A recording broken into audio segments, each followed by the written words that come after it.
This is the Five Starr Podcast.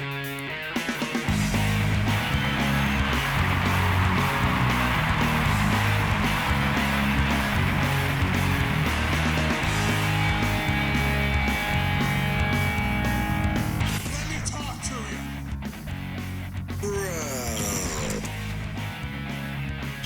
Hi. What do you guys want to talk about?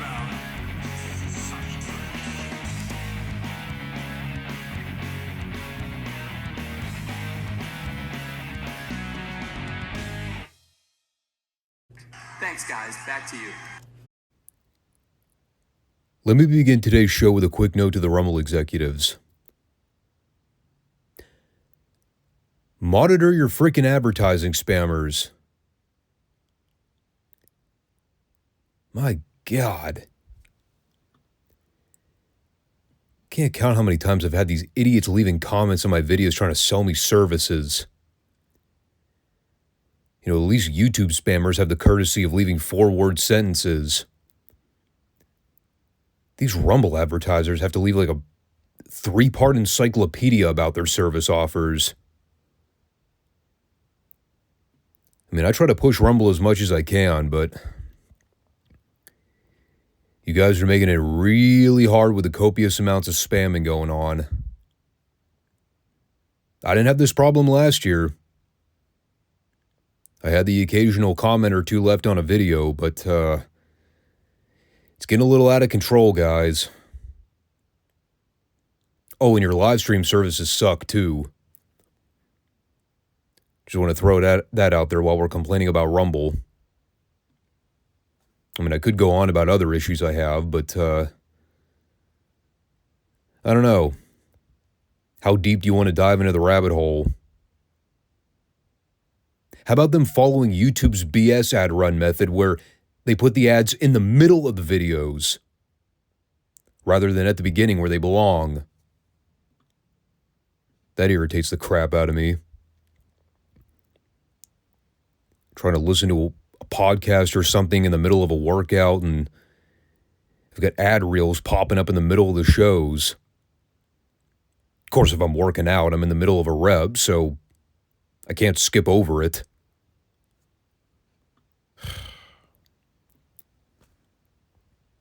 Anything else? I'm sure I could think of other stuff if you gave me a few minutes. Honestly, I'd rather spend 30 minutes complaining about video platforms and talk about wrestling at the moment. Because, well, there was a Crown Jewel show that happened over the weekend. Not a lot happened of note. I also watched another installment of Retro Raw from the worst period in WWF history. As you might imagine, it was not a very fun experience. But I guess we have to talk about it at some point, right? Otherwise, I'd be clickbaiting the audience, promising a Crown Jewel and a Retro Raw review. And instead, the whole podcast is me talking about stuff that doesn't pertain to either topic. I'd have loved to have included Retro NXT into the equation, but, well, you know, streaming service right deals and that. If you are checking out the podcast for the first time, welcome aboard. This is the 5 Starr Wrestling Report, the wrestling podcast nobody knows but everybody needs. We are here on Mondays and Fridays to bring you detail-oriented recaps of mainly classic wrestling and the occasional WWE PLE like we had over the weekend. Fridays we cover territory wrestling from NWA Superstars in the Superstation to Mid-South Wrestling to World Class Championship Wrestling. Mondays, it's our dedicated Retro Raw show and any weekend pay-per-view event coverage. To be continued on the current status of Retro NXT. We're kind of on a hiatus at the moment. I try my best to keep the passion alive. It ain't easy. Especially when I have to delve into a lot of this modern wrestling talk. But I guess we can start with the PLE, because, to be honest with you, I just kind of want to get it out of the way and move on. Although I do have a question about this Crown Jewel show.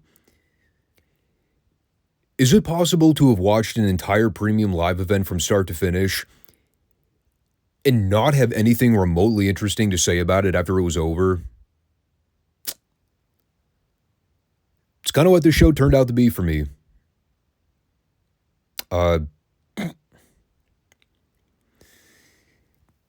mean, I have some notes.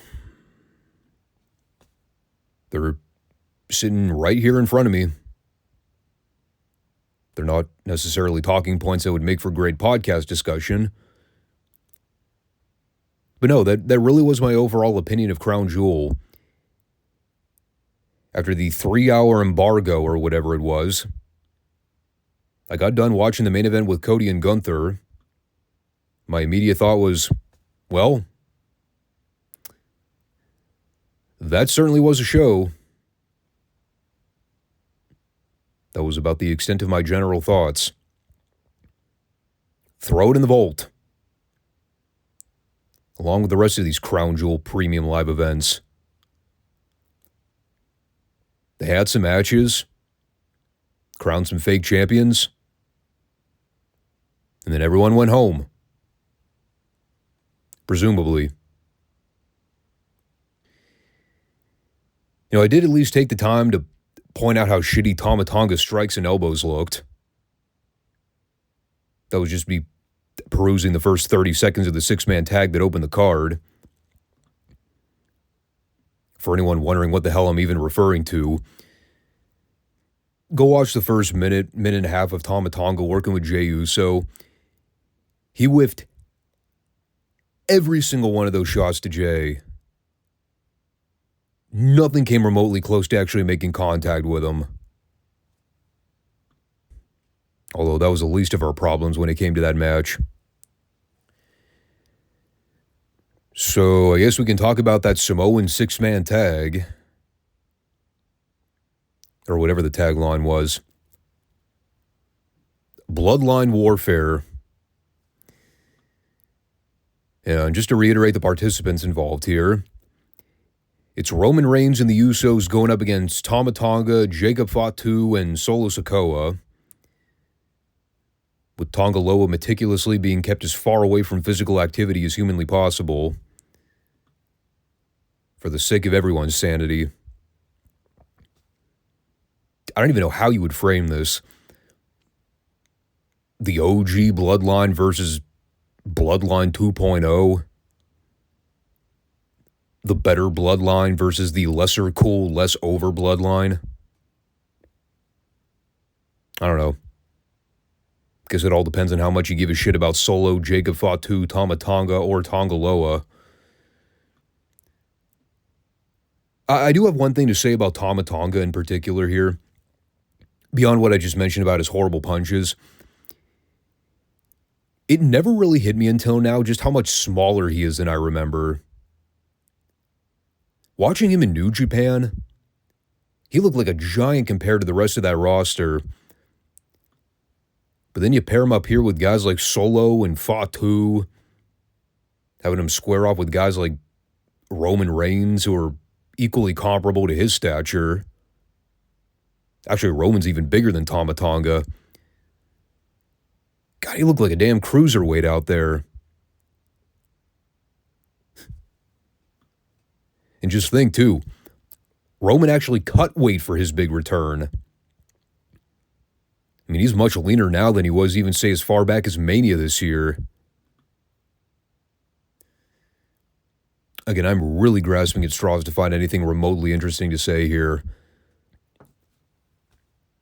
The match? Yeah. It existed. If I'm being honest, I didn't really think it was all that great. I mean, there were a few issues and miscues with the whole segment in general. it wasn't just exclusive to the match. Personally, Jimmy Uso fucking up and mistiming the breakup of the near fall on Roman really sent this match into a tailspin. I thought it really threw off the psychology for the remainder of the match. I don't know what the problem was. The chemistry wasn't there. Kind of looked like everybody was jet lagged or tired. Everything just came off like it was happening at a glacial pace. And I understand part of the drama with this Bloodline faction warfare is, milking the face-offs between Roman and Solo. I think the crux of the issue is that when it comes to Roman and Solo as a feud, I think they're hedging their bets on the idea that people see Roman and Solo as equals. They're force-feeding people into believing the idea that Solo's built up the same amount of credibility of matching Roman's status on the card. And, the truth of the matter is, he really hasn't. They can book Solo Sikoa in God mode active until they're blue in the face.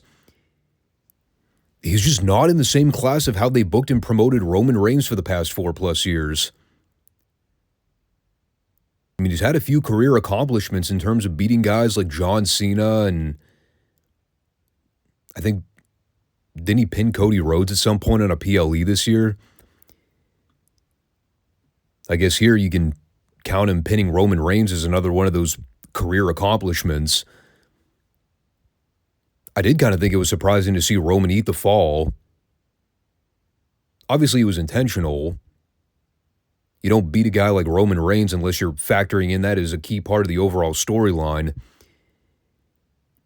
And because the entire goal of Solo's bloodline is to establish superior authority and dominance to Roman's original bloodline, it would make sense that you book a finish like this as a way to advance the story on television.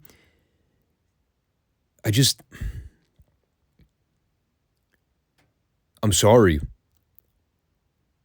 I don't view Solo as the guy. I can appreciate their efforts at attempting to build him up as the guy. But I remember talking about this well over a year ago when Solo was just a regular flunky and Roman's incarnation of the bloodline. They spent so long making him the fall guy and the bodyguard that always took the bullet for Roman. Quite frankly, I thought they'd done a much better job protecting Jacob Fatu than they ever have Solo. To me, Fatu stands out much more than Solo does. And we've already seen Solo try and fail to capture the WWE title this year. I have to assume that whatever their plans are for Survivor Series, it's going to involve some type of war games or traditional elimination tag match with Solo, Fatu, and the Tongan brothers against, Roman, the Usos, and now Sami Zayn, as we pretty much established by the end of the segment. I can't imagine that they're going to have Roman's team lose that match. So, what exactly is this new bloodline designed to accomplish?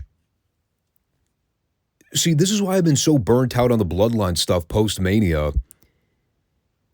They had something interesting going on with Solo trying to claim himself as the new tribal chief and then bringing in his own Samoan family to form a new bloodline faction.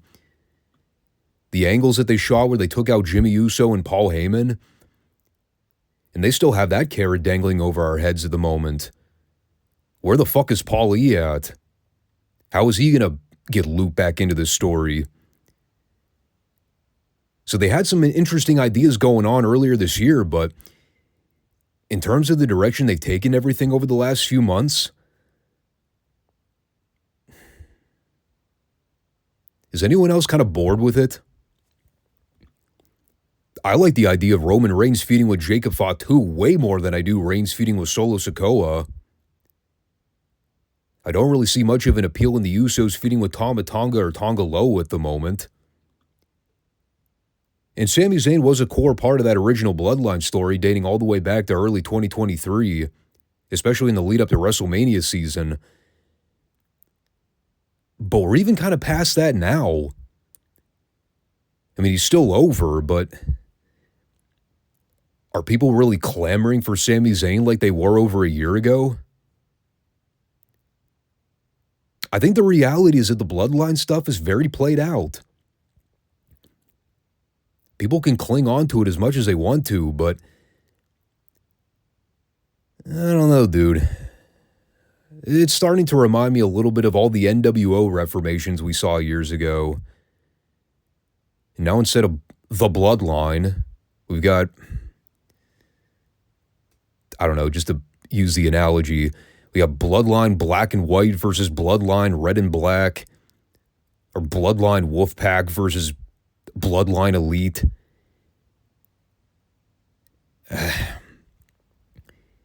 It just seems like they're trying to rekindle a magic that's honestly been leaked from the bottle.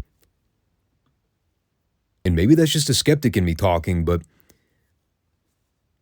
that's my opinion. You know, like it, tough shit.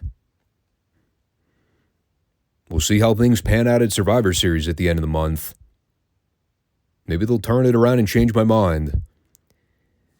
But from where I sit right now, I'm bored of the Bloodline. So after that, we had some kind of girls tag match with a bunch of people that I didn't care about and who weren't over. So rather than me suffer through that and be miserable watching it, I opted to take a power nap while that was going on in the background. It may or may have not just turned into an actual nap when all was said and done. Because when I woke up, I was watching Seth Rollins and Bronson Reed brawl by the announce table. So I actually had to rewind a little bit to make sure I didn't miss anything important. As it turns out, I literally missed nothing. There was a pre-match melee that lasted for probably a minute. Because the bell didn't even sound to start the match by that point. So, yeah. Bronson Reed versus Seth Rollins. I believe I coined this the match on the card that I was sort of ambivalent about going in. They were aiming to win me over here and make me care about two guys that, quite frankly, I don't give a crap about. In the case of Rollins, somebody I've been tired of for years. The kind of go-away heat. Get off my television, you suck, I don't ever want to see you again kind of heat. Again, kind of going back to the conversation I had about Solo a few minutes ago, I can respect the idea of them trying to get over and push Bronson Reed. You know, he's somebody that's been around WWE for years, and I mean, no creative regime has ever done anything remotely constructive with him. He's been wasted potential since the NXT days. Even if I was never a big fan of his personally, there are ways you can make a star out of guys like him. It starts with having a booker or a promoter with a fucking clue. Lo and behold, all it took was Vince McMahon getting blacklisted from the company for them to wake up and realize, hey, here's a big imposing looking motherfucker that can move. Why don't we actually do something with him? Like, have him smash over people like a monster. Wow. There's a novel concept in pro wrestling. And you know, I look at the dynamics of this match here. I've grown to really hate the David versus Goliath cliche in wrestling stories. Especially because it's so overused. Like a lot of the time, the work in the match doesn't even follow the typical David-Goliath story arc. Or the prototype. People just abuse the phrase because they see big guy versus littler guy and automatically assume, oh, it's a David-Goliath story. Even when 90% of the time it's not. And let's be frank, too. Rollins wasn't much smaller than Bronson. Yeah, Bronson has more meat on him. But he and Rollins are pretty much the same height, right? As far as the match itself, I didn't hate it per se. I thought it was all right. They kind of had the right booking formula here where Rollins was doing a lot of the selling for Bronson. I mean, Bronson worked like a typical monster heel should, even if he did a couple more high-risk moves that you wouldn't typically see out of bigger guys. At the same time, they were reasonable high-risk spots, splashes, superplexes, etc. He wasn't doing cartwheel 450 splashes into springboard ranas or something stupid like that. And in terms of Rollins, I've been highly critical of his work in recent times, especially when he just breaks into his series of 50 million no-sell dives and video game spots after having been worked over for an extensive period of time. It's so goddamn annoying. And he does it in like every match. With that said, they both played to their strengths here. Bronson looked really dominant despite him losing in the end. And while Rollins technically got the W, it was more of an unsatisfactory conclusion because they do the spot where Bronson tries to slam the ring steps into Rollins, but Rollins does the drop toe hold to send Bronson face first onto the edge of the ring steps. I do know that Bronson came up later on with a bloody eyebrow, so I'm not sure if he accidentally caught his eye against the corner of the steps or what happened.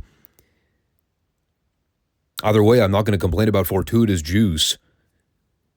Made for a great visual at the end. And so when Bronson's dazed, Rollins gives him like 2 or 3 curb stomps, the final one coming off the top rope to make sure he actually stayed down for the 3.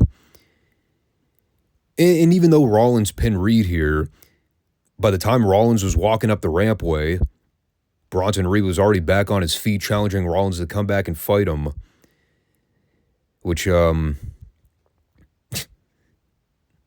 albeit kind of made Rollins look like a bitch when he just said, "Not today, big guy. I'm good." He's the babyface, by the way. Keep that in mind. So, yeah, Rollins goes over, but they presented you with the idea that the feud is inconclusive. So whether that final match takes place on Raw with Rollins getting the actual defining win, we'll have to see how they plan that out. I mean, I think them finishing off the feud in a cage or something would be a great way to end the rivalry and then move Rollins on to something else. I mean, they've already got stuff with him and CM Punk waiting in the wings. Technically, they could revisit him and Drew McIntyre if they wanted to wrap up some of the finishing touches on that feud. So they got options. I mean, I would say this is a suitable buffered feud to keep Rollins busy in the interim, but I mean, that's pretty much all it is, right? Doesn't really bode well for Bronson Reed unless they have something bigger planned for him later on. But again, we'll have to see if they've thought that far in advance. I do have to quickly note one thing about the Nia Jax-Liv Morgan match that followed. This put everything into perspective right here.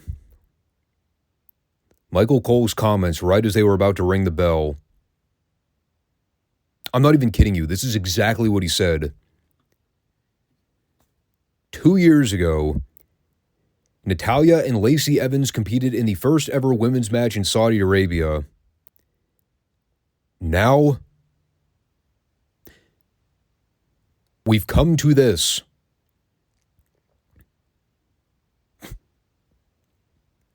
And my immediate thought was, what, downgrading to a fucking Nia Jax match? I mean, I would certainly consider that a downgrade. I don't think he meant for that to come across as a condescending remark. But like, if you read something like that without any context, you immediately have to think he's shit-talking Nia Jax and Liv Morgan, right? And or the whole concept of them booking a match to determine the women's crown jewel champion. As if anybody could possibly give a shit. The women's crown jewel champion. God. Just add that to the list of all-time meaningless world title belts in wrestling next to the 24/7 title, the Alabama Junior Heavyweight title, the Western States Heritage title. They're all of equal insignificance. Oh, yeah, and you can tack on the women's tag belt as well, because those are worthless beyond all hope. So if you care to know, after approximately 87 run-in spots and outside interference galore, to the point where it just buried the referee and made her look like an idiot for not noticing any of it, Liv pinned Nia and won the match. Pretty sure both of these girls are heels. I have no clue who the fuck anybody was supposed to cheer for in this match. And, well, yeah, did I mention it was also for a fake belt that they literally just designed to appease the Saudi government? So bearing that in mind, yeah, I would say this was kind of stupid and pointless. But hey, congrats to Liv anyway. I'm sure we'll see that belt at least a solid 3 more times before it disappears into the ether and is never spoken of again. I mean, if we're lucky, maybe it'll actually be defended at some point. Don't hold your breath. So after about 2 hours of, no, let's be honest, very underwhelming action, we eventually come to this Kevin Owens-Randy Orton bout. I honestly never thought the day would come where I would actively be anticipating a Randy Orton match. But to echo Michael Cole, it's come to this. And it is a feud that has had story implication from television. They've spent the last how many weeks making KO an unhinged animal that's been going around jumping people in parking lots, and in a very bizarre, almost comical manner, looking for every excuse possible to get himself fired. But at least it stays within the boundaries of what you would expect from a Kevin Owens, especially if you followed his career. If there's one word to describe Kevin, unruly. I think that would be a fair assessment. He's not necessarily somebody that obeys traffic laws. We'll just leave it at that. So naturally, as I think all of this to myself, the one match that I was genuinely looking forward to on this card, and it's basically a glorified extended heat angle. The match never starts. It's basically a long brawl sequence with a bunch of officials trying to break up the fight. Plus Nick Aldis and Adam Pearce. Owens attacks Orton with a chair before the bell. They're sort of trading back and forth on the floor for a little bit. Knocking over equipment. There's not really any sense of urgency to what they're doing, because it's the typical booking we see with modern wrestling now, where, they got security and ring officials attempting to stop the fights by just waving their hands in the air, and then evidently one of them takes a bump or gets thrown into something and left for dead. It would be nice if someday they actually attempted to book an angle where, God forbid, cops get involved and try to arrest or pepper spray the boys. At least it would look legit to some degree.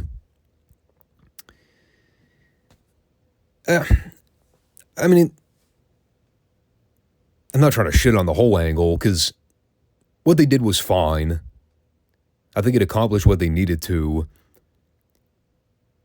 I just think the bar's been set kind of high when it comes to disorder brawl angles in wrestling anymore. You know, when the whole payoff is guy drops an elbow through some tech equipment from 15 feet in the air. Okay.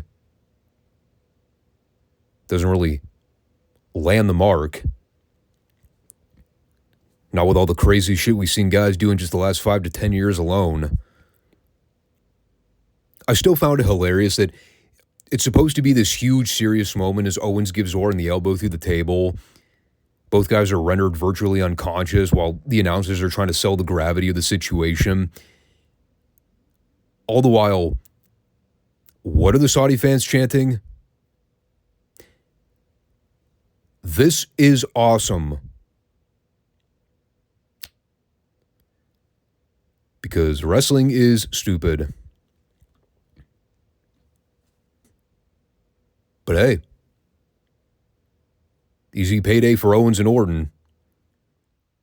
They flew all the way across the globe for a 5-minute brawl that ends with the most discreet table bump we've ever seen. That is the savvy ring veteran instinct kicking in right there, brother. We're not going to kill ourselves for these fucking Saudis. We're going to go in there, get our shit in, and leave with a nice paycheck. So good on them, man. I ain't going to fault them for it.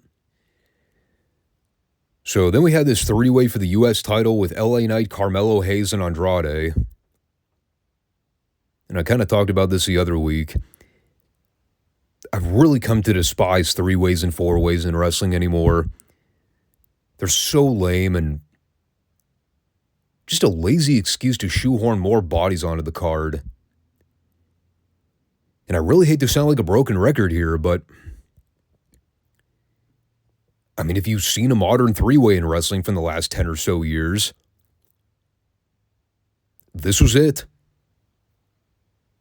They're all the fucking same. It's a conglomeration of spots. Everybody just takes turns doing moves to each other. They'll break out the occasional high spot that pops the crowd. Evidently, they'll try to set up some type of choreographed 3-person stunt that nearly ends in catastrophe. In this match, it was poor LA Knight giving himself his own rope crotch. I don't think I've ever seen anybody do that before, but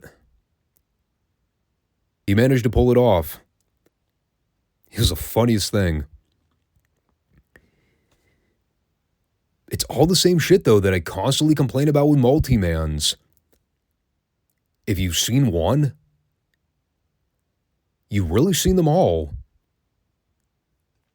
Like, I mean, sue me for the criticism, but what made this 3-way stand out from any other modern 3-way we've ever seen?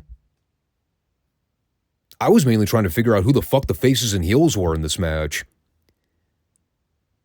Did anybody know? Let's say from a casual viewer perspective, somebody like me that's not following the television program right now because I don't give a shit. Okay, so I go into this match. Did they do anything to establish who the good guys and bad guys were? I mean, I figured LA Knight was a babyface because he's always a crowd favorite. I have no idea what Andrade or Hayes are supposed to be. They both worked like faces, despite the fact that they both had resting bitch face the whole time. Andrade's always been bland as fuck. I have no idea what people ever saw in that overrated asshat. And I constantly hear people talk about how great Carmelo Hayes is. Oh, he was a breakout star in NXT years ago. He should have been on the main roster way sooner. Well, now he's here. And aside from that one TV match he had with Cody that did absolutely nothing for his career, what else has Carmelo done to stand out on the main roster? He's just another very athletically impressive kid that can do spots. How many of those same gimmicks do we see in wrestling today? There are plenty of very athletically impressive kids that can do spots. Is he ever going to be world champion? Highly doubt it. Is he ever going to main event a WrestleMania or be perceived as a main event talent to the public? Hopefully not during my lifetime.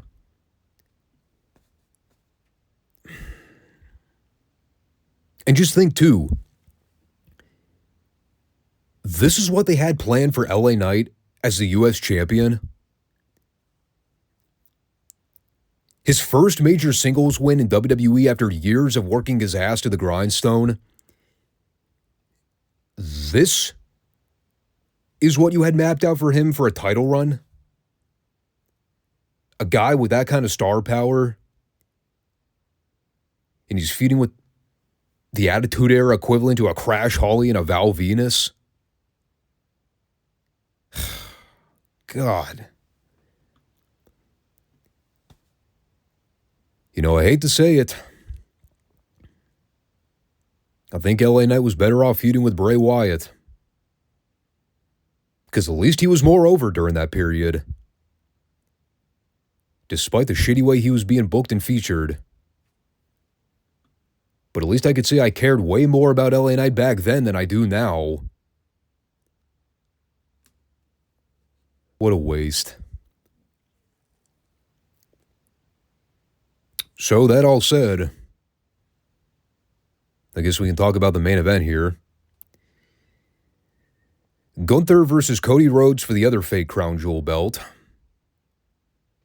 Because it wasn't enough, they had to create one fake belt to appease the Saudis. They had to make two of these god-blessed calamities. I mean, at least the men's belt had a black leather strap instead of an ugly-looking white one. Oh, for the record, yes, that is literally all I had to say about the three-way. If they're not going to bother giving me a reason to care about an LA Knight title match, I'm not going to bother reviewing a match that isn't worth salt. So Gunther and Cody. Hey, remember when we were talking about the idea of this as a full-fledged program at one point?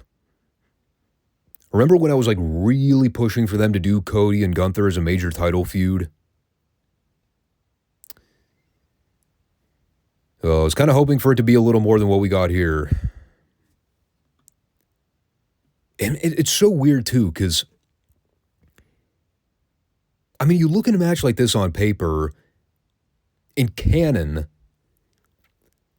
if we buy the idea that Cody and Gunther are the alleged two top guys in WWE today, given that they hold the top two world championships in the company, I mean, this is supposed to be their modern equivalent to a Hogan Savage or an Austin Rock, Bruno Sammartino, Steve Hansen, Lawler Dundee, Ric Flair, Dusty Rhodes. I could go on for hours. But, was it ever really presented that way? Not really. Have they ever really gone out of their way to establish that Gunther is the second top name in WWE underneath Cody? World Heavyweight Champion or not, it doesn't really matter. If the people don't see him as the number two, well then what's the appeal or catch here? Two guys with a belt having a match for another belt that doesn't really mean jack shit in the grand scheme of things? Again, I really like the idea of Gunther and Cody Rhodes as a feud. But I mean, that's not really what this was. It was a one-off cadence for the international market, and it really had no implications for anything story-related that's going to go on here in the States. At least in the near future. Not to say they won't ever revisit Cody and Gunther down the road, but what would be the purpose for doing it any time in the next 6 months? You know what I mean? The match itself was okay.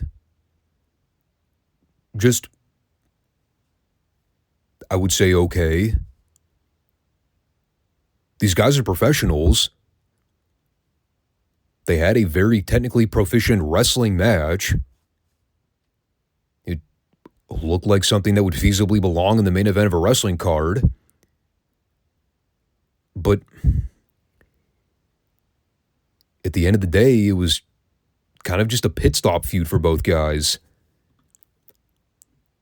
In the midst of Cody's feud with KO, that they basically had to put on hold for them to even get to this point with Cody and Gunther. Not to mention, they basically established that as of this coming Raw on Monday, they're already going to have Gunther's next opponent picked in line. It's going to be Seth Rollins, Damian Priest, Dom Mysterio, or Sheamus, depending on whoever wins that four-way. So, if you can willingly accept the fact that they basically threw a Gunther-Cody program under the bus for whatever the fuck this Crown Jewel Championship thing is supposed to achieve. Yeah, it was a surface-level, good professional wrestling match. They put together a very competent, well-constructed wrestling match. And at the end of the day, Cody proved to be the better man. He fought out of a sleeper attempt and managed to roll through and pin Gunther's shoulders down 1, 2, 3. Then Gunther showed sign of respect afterwards by shaking Cody's hand and presumably giving him his stamp of approval. Now, does that automatically imply a Gunther face turn? I wouldn't read too much into it. You know, it's not like they swapped tongues afterwards and had a brotherly embrace. It was just a passing handshake. That's about it.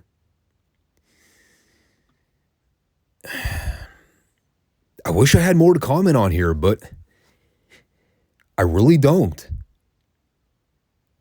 I think I've said all there needs to be said. If they ever want to revisit this feud down the road, that option is still on the table, but hopefully it's not under these circumstances. Because I still would really like to see these guys have an actual program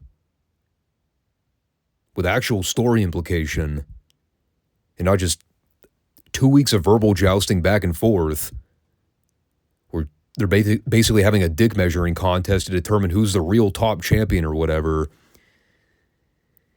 You need more substance than that, especially for this level of profile of talent. But that was Crown Jewel. I mean, this is the unfortunate position WWE is going to find themselves in for a lot of these Saudi events. However long they're in bed for with these guys, for whenever that contractual deal expires in 2028 or whenever it is, this is kind of what we're looking at by and large.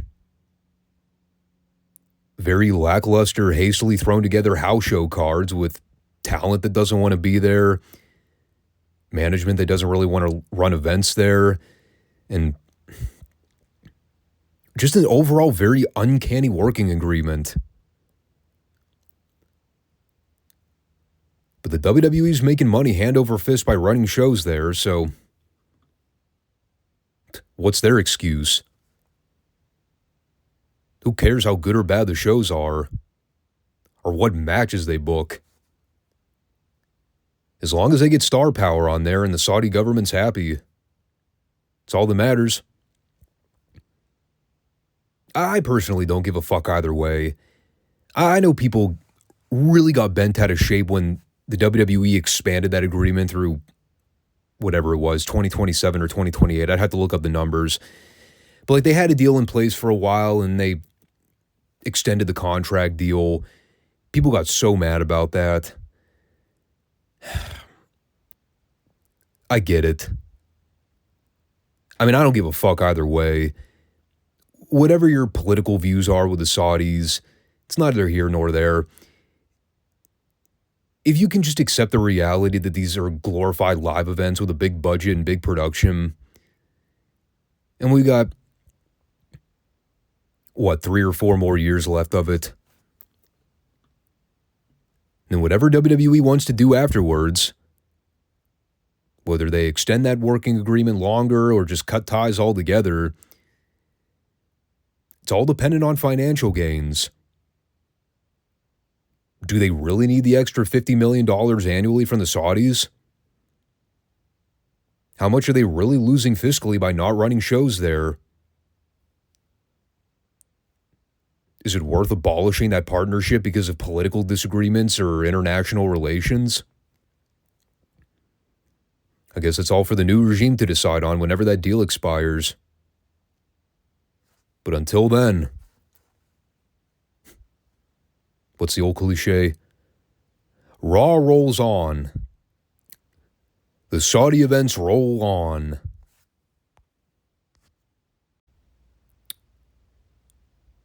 So I guess we're ready to talk about this Raw, don't you think?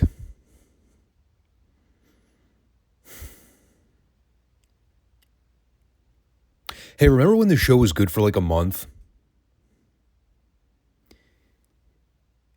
Yeah, me too. Then Bill Watts left. Now the show sucks again.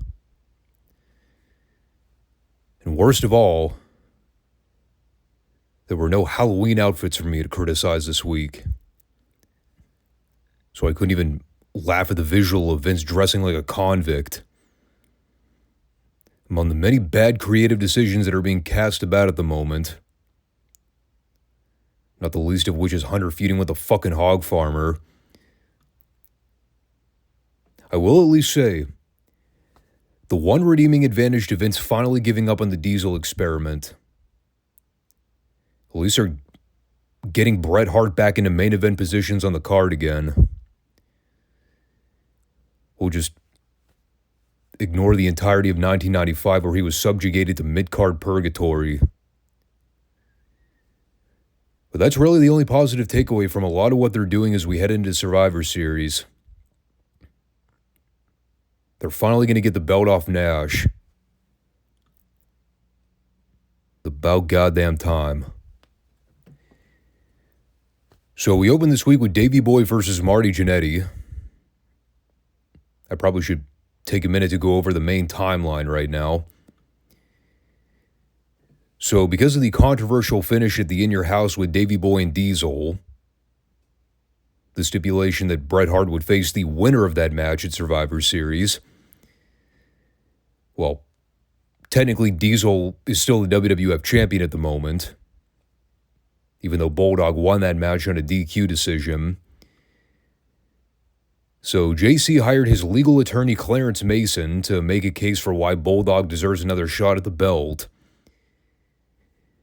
And they did establish here early on, it is going to be Bret versus Diesel for the title at Survivor Series. And the winner of that match will face Davey at In Your House 5 in December. Of course, the minute they make that announcement on television, as a smart fan watching at the time, your immediate intuition is to think, oh please, for the love of God, do not let Diesel walk out of Survivor Series with that title. The last fucking thing we need to see is another Diesel versus British Bulldog match. So credit to them. They at least got that booking call right.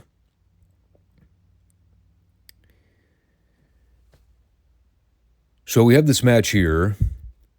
It's fine. Relatively boring. I did note Vince's comment about Jim Cornette at one point here, referring to him as WWF's equivalent to Bertha Faye and Chrissy Everett. Not even attempting to hide the fat joke. I mean, a lot of the match, though, is just Davey Boy working over Jannetty and trying to drum up as much heat as possible. There was a copious amount of running during this match, especially when Jannetty was on offense.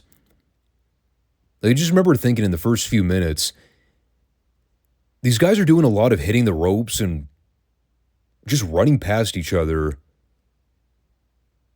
That was like the first 3 minutes. Shoot off, duck under, drop kick. Shoot off, duck under, elbow. Another shoot off. Guy runs past the other for no discernible reason. Another drop kick. It's like I was watching a Young Bucks match in 1995.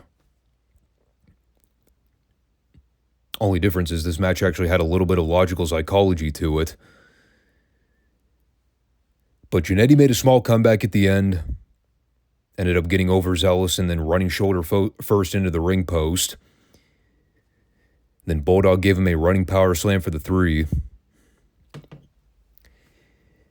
Then we followed that with a ringside interview. Well, actually, before that, they had a completely random pre-tape with a fake Bill Clinton, letting us know that he was planning on attending Survivor Series.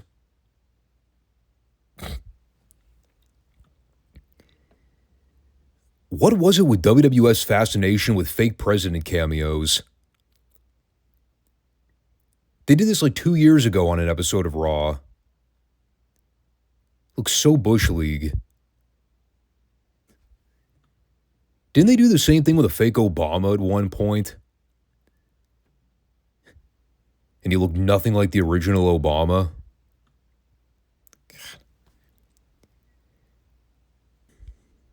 Just tell us you hate the Democratic Party without overtly telling us you hate the Democratic Party.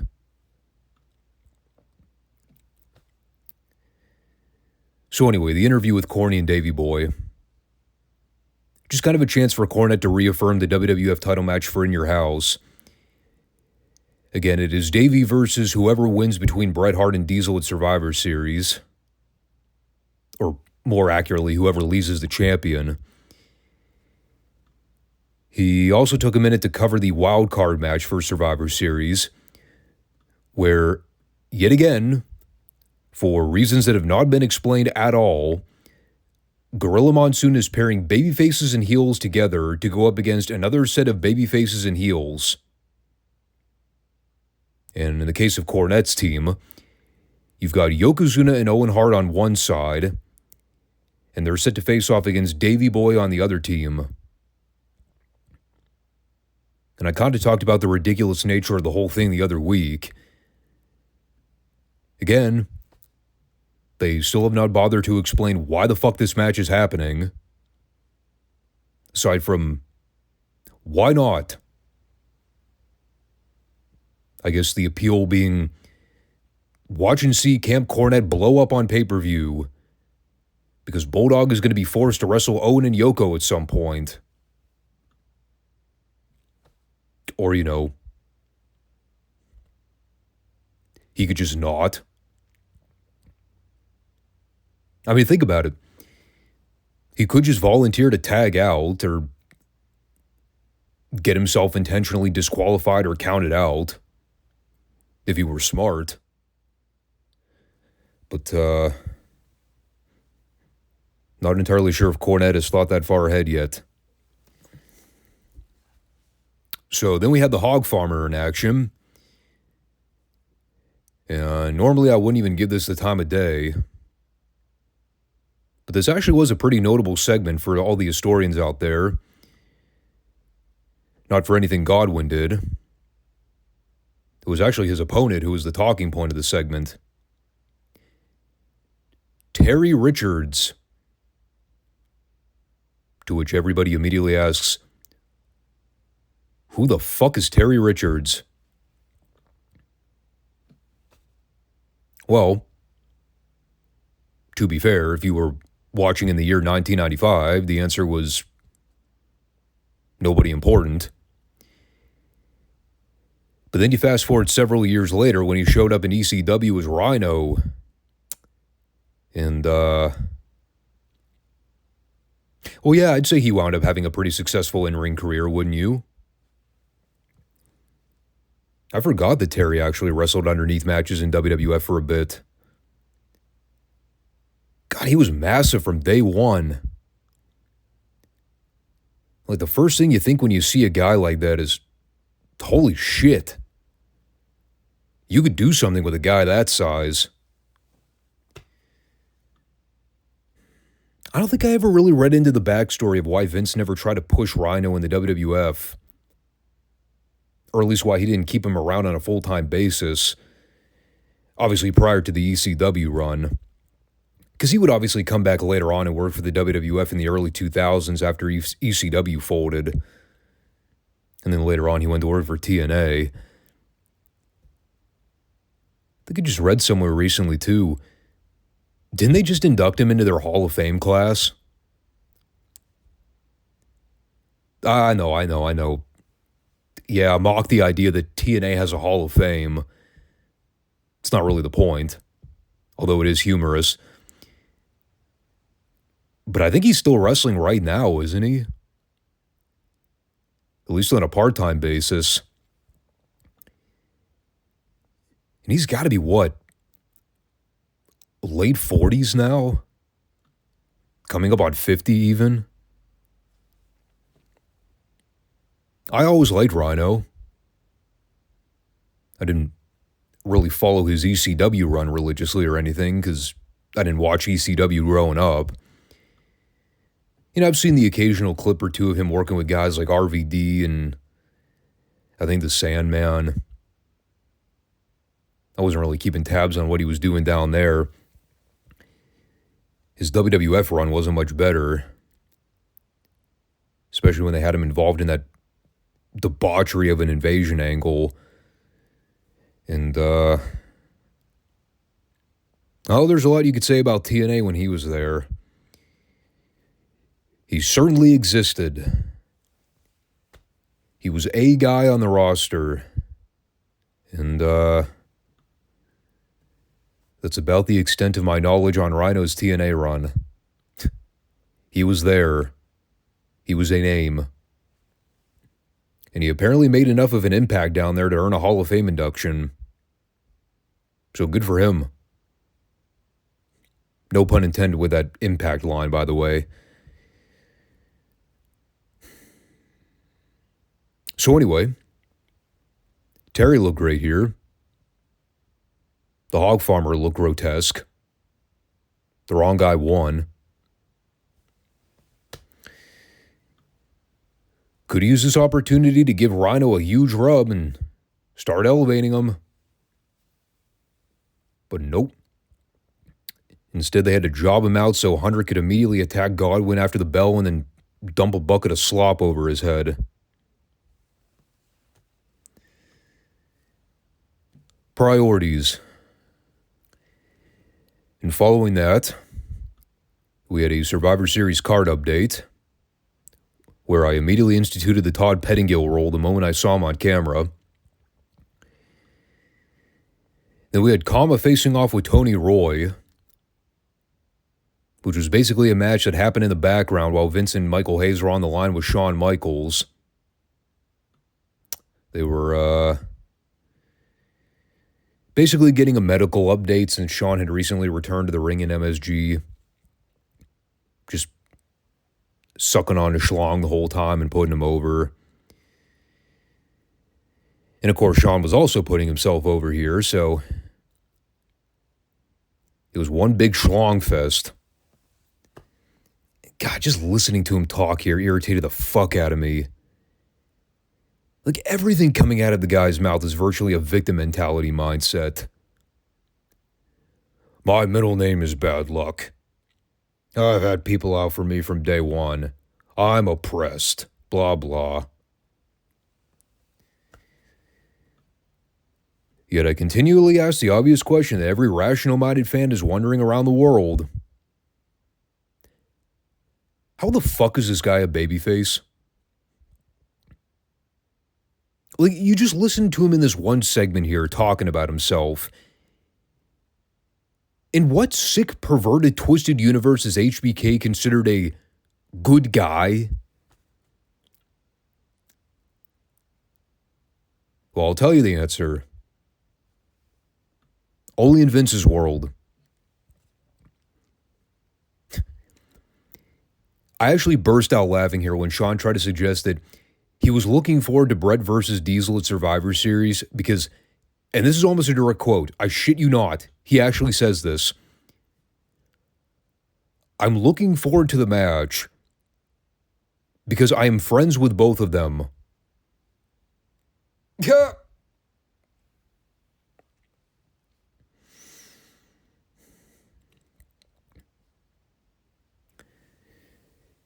Yeah.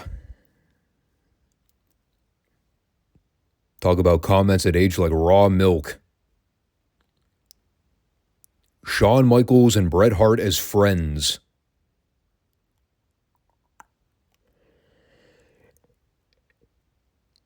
Yeah. Sure. We'll go with that theory.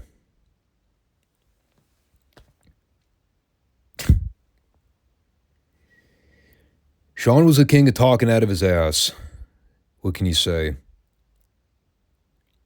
That was basically everything I wrote down about the segment. Comma 1 was something. I don't even remember.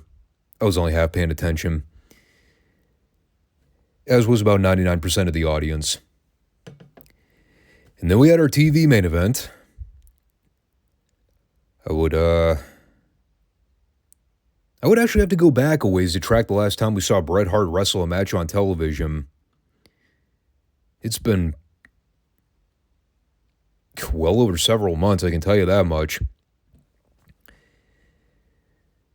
No, they still never bothered to explain why he and Hakushi were all of a sudden pals, and why they volunteered to team up to wrestle Jerry Lawler and Isaac Yankem.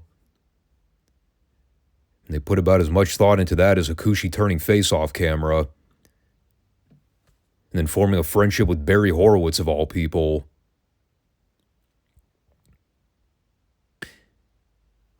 By the way, what was with Horowitz dressing like a substitute teacher this week? The biggest mystery of WWF booking in 1995. The arcane dynamics of Barry Horowitz and Hakushi's friendship. Whatever. You know, aside from the weird booking of Bret and Hakushi as tag partners, this actually wasn't a bad main event. I thought Glenn looked pretty good in there. I was expecting the work with him and Hakushi to look really awkward. But no, they actually gelled pretty well together. You know, like Lawler mocking Bret the whole time and avoiding him. That's just classic old school heel psychology. But everything made sense. You know, Lawler and Yankem worked over Hakushi for the heat. I will say, there were many things wrong with the overall story of Bret Hart versus Jerry Lawler in the WWF. But one of my favorite aspects about their feud was the way Lawler would interact with Bret. You know, he'd act all smug and put on that tough guy persona. Meanwhile, Bret would just no-sell everything and shake his head like, this fucking jagoff right here. And then evidently Bret would get his hands on Lawler and beat his ass. And that stuff always worked. Because Lawler was a natural heel personality. Again, I never said the problem was that Bret and Jerry couldn't work together. The problem was that they were feuding under the WWF umbrella, which meant Vince was piecing together the whole story. That's how we got several months of both guys talking about feet and just doing bad Vince McMahon comedy. One of the most botched, mishandled feuds in the entirety of the 90s. But they do the deal at the end where Bret's running wild. He has Isaac trapped in the sharpshooter while Lawler tries to go out to the floor and bring in a chair. Meanwhile, Hakushi has the ref distracted. So when Lawler hits the ring with the chair, Horowitz tries to cut him off with a pass, but the ref turns around and sees Horowitz standing there with the chair. So he instinctually disqualifies the babyfaces. Well, there's a rare call in wrestling that actually makes reasonable sense. The official sees a guy in the ring that has no business being there. He doesn't need to see him strike anybody or make physical contact to throw the match out. The guy shouldn't be in the ring. Therefore, you disqualified the team he's the corner man for. Simple as that. mean, that's a novel concept by today's standards. We see people blatantly interfere in front of officials all the time, and it never ends in a DQ. Just watch any AEW match. It's fucking ridiculous. So they actually got a lot right here. Even though this Bret Hart, Jerry Lawler story is overly drawn out, way past the point of return. Just needs to die a death. I'm pretty sure this is like the last match they have in their series.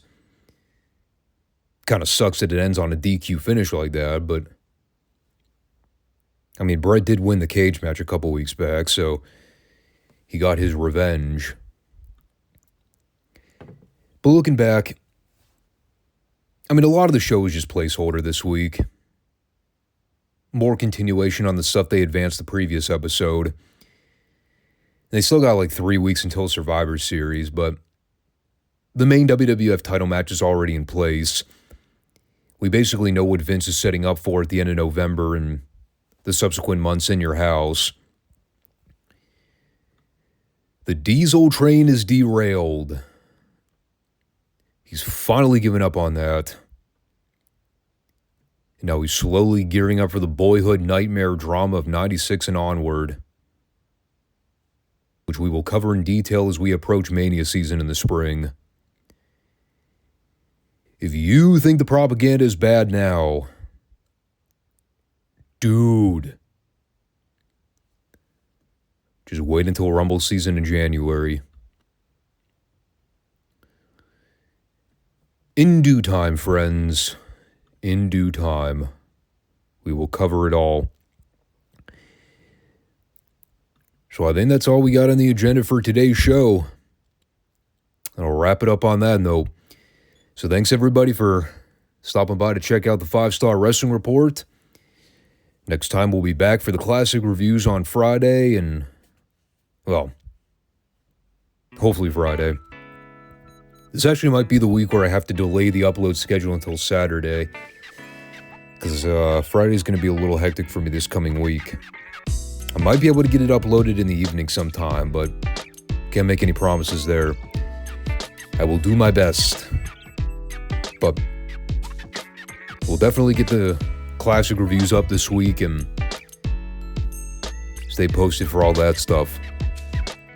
Thanks everybody for checking the show out, and take care for now. Peace out.